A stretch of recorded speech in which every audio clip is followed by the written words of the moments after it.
你也有一本买了很久却舍不得写的笔记本吗？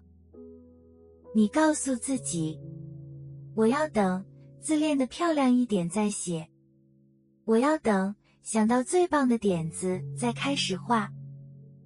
我们总是习惯等待一个完美的时刻，等我有空，等我准备好，等我状态满分。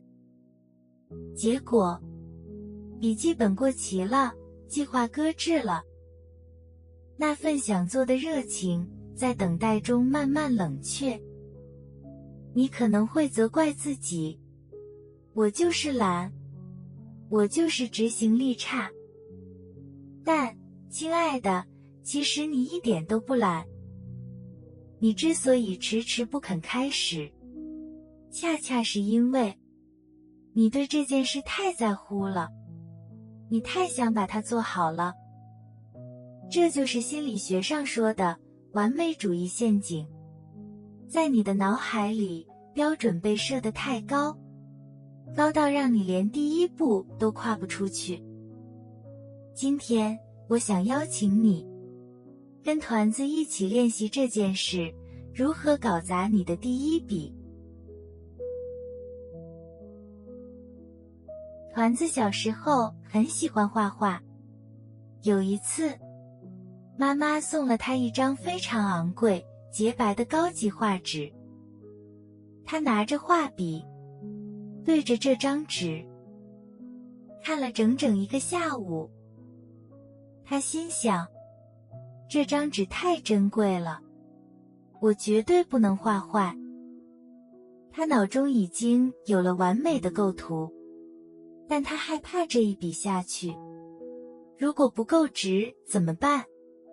如果颜色脏了怎么办？就在他僵持不下的时候，家里的白猫突然跳上了桌子，脚上还踩着刚刚去花园玩的泥巴。啊！完蛋了！团子尖叫了一声，那张完美的白纸脏了。但几秒钟后，奇妙的事情发生了，因为纸已经脏了，团子反而松了一口气。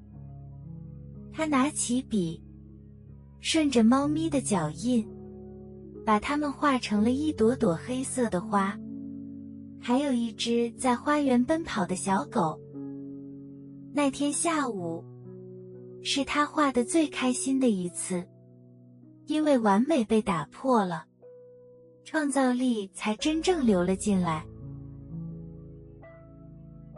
心理学告诉我们，大脑的杏仁核很害怕未知的失败。当你把目标定得太完美，大脑就会拉响警报，让你逃避。如果你也被完美主义卡住了，不妨试试这个围栏开始法。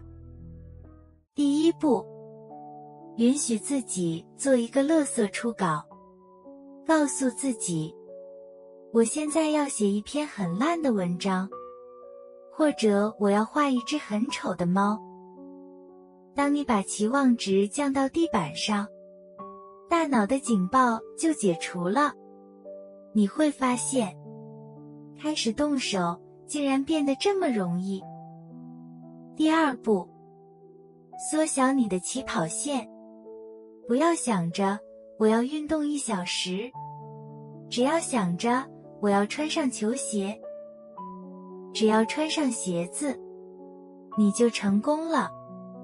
剩下的，身体会带领你完成。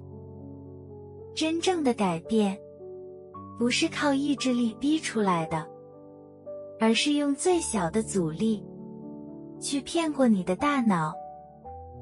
亲爱的，世界不需要你一开始就完美，世界只需要你现在就开始。哪怕是跌跌撞撞的步伐，也比站在原地完美的等待要好上100倍。